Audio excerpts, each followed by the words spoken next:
Early one morning last September, we accompanied the SPCA's Dave Garcia as he went with a police officer to a justice of the peace to get the warrant he needs to raid a dog kennel that he said didn't provide adequate food, water, and shelter. Sorry to drag you out on a Saturday. Honey, I'm up here every Saturday morning. It don't make any difference.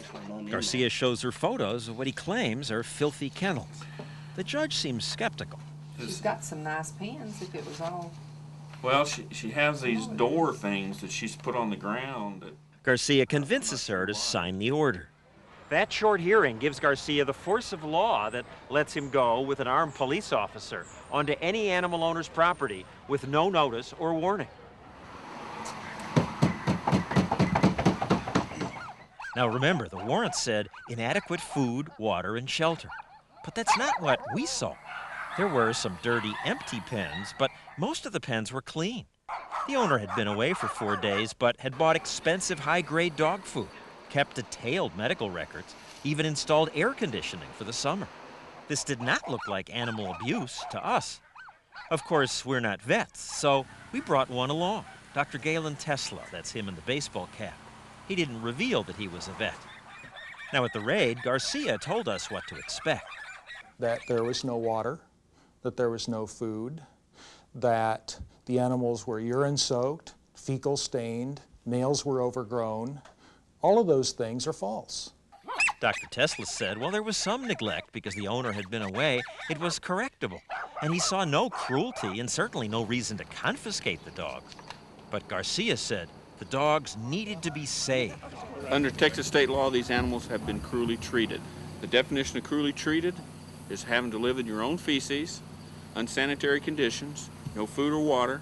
Everything is based upon there's feces in the cages. And when people keep animals, there is routinely feces in the cages?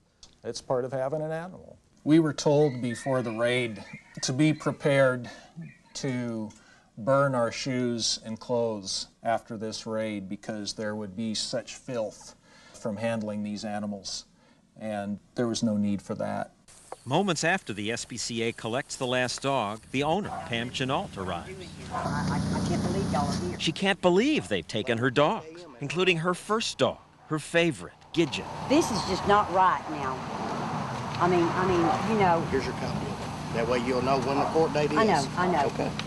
Is they're all in here? Yes, ma'am. Can I just get it? I can't let you in there now. Okay. Garcia wouldn't even let her go to the van that held Gidget. She was my very first dog. They're all wards of the court now. Okay, so I can't let you in. Garcia took the dogs to the SPCA, where the workers they called technicians cited problems like fleas and mange, things Dr. Tesla says don't justify confiscation. They didn't call the animals underfed. She's actually a little bit overweight. In fact, it sounded as if some of the animals were in good condition. Ears actually look pretty clean. Teeth look good. A little bit of tartar buildup. Not that the technicians are experts. In fact, except for our vet, there wasn't a vet in sight. Are you the veterinarian? No, I'm the ACC manager, or a supervisor. These pets were not abused. They were not in poor health. None of them were in life-threatening conditions. He said some things the SPCA said made no sense. For example, if the animals were really covered in filth, rescuers would never hold them close to their chests like this. Your people were holding them like this. Yeah, exactly. You don't hold a urine, feces-soaked dog like that. You hold it like this. No, some of my staff do.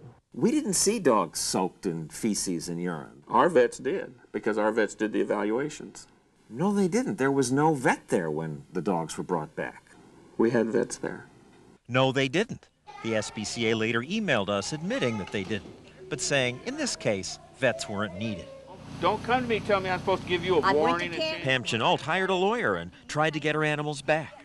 But the court gave him only 2 hours to prepare, so he advised her to settle and give her dogs to the SPCA. Most were adopted. A few were put to sleep. She doesn't know what happened to Gidget. We brought a vet on that raid. He said he didn't think the animals should have been taken. Well, the judge did, and law enforcement did. But they do it because you bring them the data. You spin them. No, I don't spin them. The judge looks at the facts, looks at the probable cause, and the judge makes the decision. You paint yourself as this heroic rescuer, and you're just ripping these people off. You're stealing their animals. No, I'm not stealing no one's animals. Garcia says he dismisses 95% of the complaints without any confiscation. But lots of people told us stealing animals is exactly what he does.